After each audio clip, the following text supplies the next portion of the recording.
live from the studios of Sky Cable in Waterbury, Connecticut, and broadcast simultaneously on Uverse TV.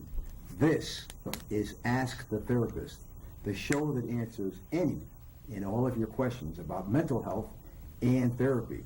Welcome to our show. I'm Dr. Jim Julian, and this is my co-host, the didactic Dr. George Hajar. George? Good evening.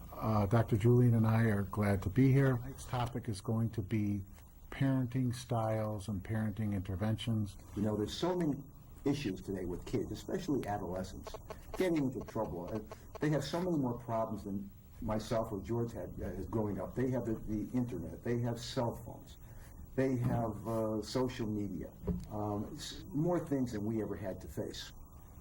So what can parents do? What kind of parenting is most successful? What kind of parenting is not so successful? How do kids turn out when parents use certain types of parenting style? I know, George Hajar, you've worked a lot with families locally and throughout the state, and a lot with children. What's your take on this?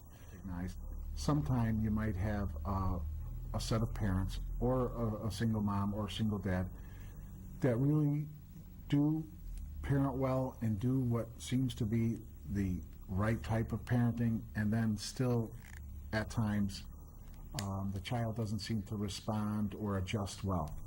And then the opposite could be true. Sometimes you have a parent that you feel is not doing the proper parenting techniques or style of what we know it to be, and then the child is well adjusted and is functioning well. So that's a phenomenon that's out there, and we're aware of that. I would like to say, as a child is young, it is best, and it's not easy, but it is best to explain everything to the child as much as humanly possible. The infant and toddler and adolescent child brain is trying to absorb a lot of information.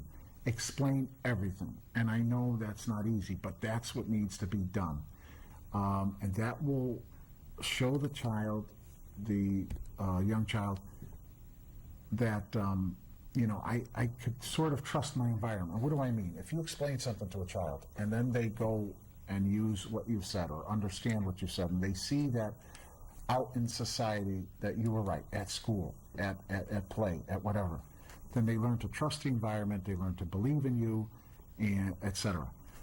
There are some extreme examples that I'll get into, but I guess basically what I'm saying is it's best to explain everything possible to a young child. Okay? It's the best way to go. And what would be the worst way to go?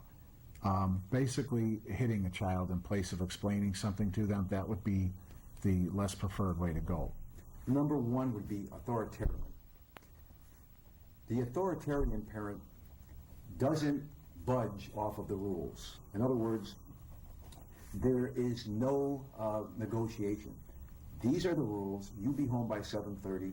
If you're not home by 7:30, punishment is going to be dealt out.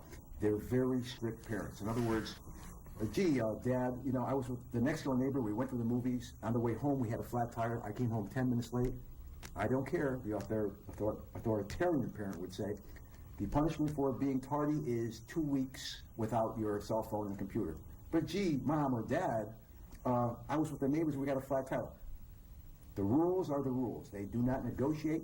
They tend more to punish and punish more severely. So the rules cannot be broken. They don't negotiate with kids. They really don't explain much to kids. And they have very, very harsh punishments for violations of rules. Now, what happens to children who come from authoritarian parented homes? Well, they are more likely to be withdrawn.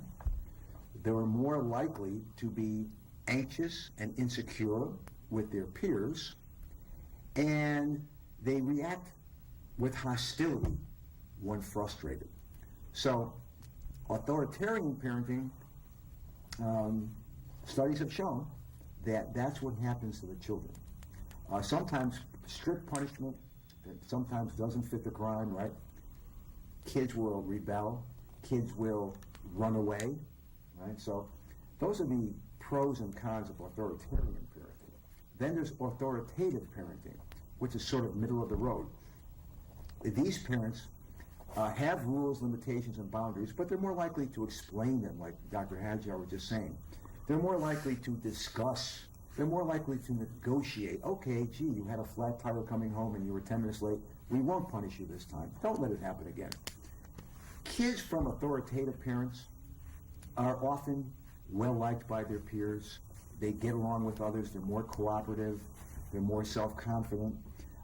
They have more self-control. They're more likely to internalize the values of society, right? Not to be rule breakers. And they just seem to negotiate life pretty well. And the last parenting style I'll talk about is probably the worst of the three, and it's the permissive parents, George Hadjar. The ones that are the buddies. Hey, my son, my 12-year-old son and I are best friends. We tell each other everything. They're the cool parents.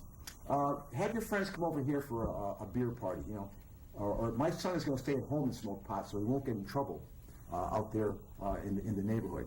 You know, the cool parents. And let me say this from experience in counseling in hundreds of situations like that. The cool parents, the permissive parents who let their kids set their own schedule, that never works. High school students say, my parents said I could smoke marijuana and drink at home. And it's because they know I'm going to do it anyway. Well, first of all, that's kind of a defeatist attitude. Not every kid, no matter what you hear out there, not every kid smokes marijuana and not every kid drinks alcohol. And that's the truth. As a matter of fact, the minority of children, the minority population of children drink alcohol, adolescents in high school drink alcohol and smoke marijuana. So the adolescent, this is one of many examples. She said to me, my parents told me they know I'm going to drink and smoke marijuana anyway, as if there was no two ways about it. So they said it's much better that you do it in the house with us. And the parents out there can tell you, this is important now. If you say to an adolescent, you could do this, they may do a little bit more. So what happened in this female's adolescent's example and the many others? They allowed her to do it at home, and she did do it outside of the home as well. So in other words, if you set the bar too low, they're going to go above it. So if you say, believe it or not, if you say, yes, you could smoke marijuana in the home and you could drink alcohol in the home, if it's okay in the home, then even outside of the home it may be okay. Or I could go a little beyond that. As we know, adolescents might push the envelope a little, might go a little bit beyond the limits, beyond the boundaries you set. So that doesn't work. I think some of the parents are well-intentioned. Oh, I smoke pot, so they're just like me. I mean, it doesn't have to be that way. There's no study that says because one parent smoked pot, the other child must smoke marijuana, number one. I think at times they meant well, but that whole mindset needs to be straightened out. If you allow them to do it in the home with you, and you're, like I said, permissive and buddy-buddy, what do you think they're going to do outside of the home when you're not there? Kids from permissive parenting homes, research has found them to be more immature, low in taking responsibility, and also sort of aggressive. They don't work well with others. They have problems with authority. It's not going to serve them too well in life. Also, permissive parents, in most instances, don't demand very much academically from their kids. Have no idea if they have homework. You know, PTA's out of the question. You know, they have their own lives, and the kids sort of live their own life. I had a 17-year-old girl in therapy last year, and she said to me, Jim, do you smoke pot? And I said, no, I don't smoke pot, but I don't judge. You know, I'm not here to judge. Tell me what you're doing. Jim, you must, because everybody smokes pot. Come on, she said. You know, everybody smokes pot. And I said, well, I don't smoke pot. I don't think my mother smokes pot or my grandmother. She said, well, look, I started smoking pot with my mom. My uncle comes over, he brings the pot. My dad smokes, my brother smokes, most people in my neighborhood smoke, and all my friends smoke. So are you just telling me, Jim, you've never smoked and you don't smoke pot? And I said, I'm sorry, I don't. She couldn't understand or couldn't comprehend that not everybody smokes pot. I went home that night and I started thinking about it. I said, you know something? She's right. Everybody does smoke pot in her world. because her parents smoke pot, her friends smoke pot, her relations smoke pot. So in her world, everyone did. So I went back the next week and I said, I'm sorry, I apologize, because in your world, everyone does smoke pot. But she couldn't fathom another type of world. Try your best to explain everything to the child. And I'm a university professor, and I had a very smart student raise their hand and say, Dr. Hazra, what if my child is so young they still don't really understand English that well, and they're going to touch an electrical outlet? Shouldn't I hit them to prevent them from getting hurt? And the answer, even in a difficult case like that, is no. Because by the time you get over to where your child is, to the electrical outlet, they would have already touched it and maybe gotten hurt, maybe not, hopefully. You need to raise your voice. That sound of your voice will travel faster. No, stop, and the child will startle and stop for a moment. Then you need to go over and explain to the child, no, hot, boo-boo, whatever. I've done it to my own children, and I would see them the very next day imitating what I taught them, and they wouldn't touch the electrical outlet or the stove. What happens is, if you were to hit a child in a case like that, and I understand the temptation, the child will learn, okay, I don't do that, touch the electrical outlet, when dad is in the room or mom is in the room. I do that when they're not in the room.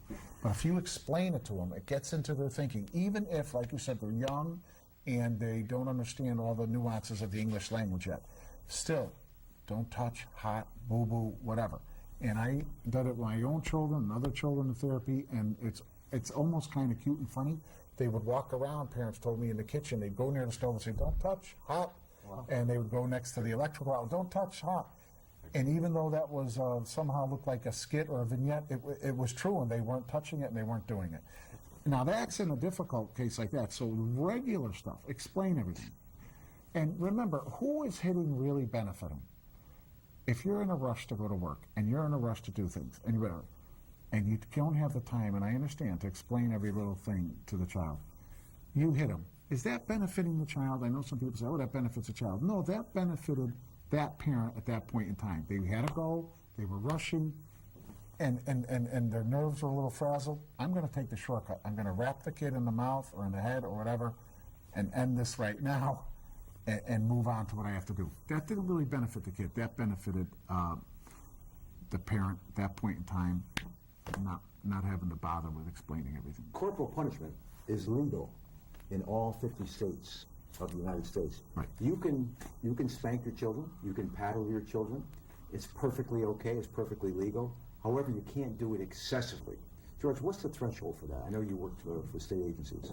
Yeah, there's always a human element, but it's basically, are you leaving bruises, are you leaving marks? Okay.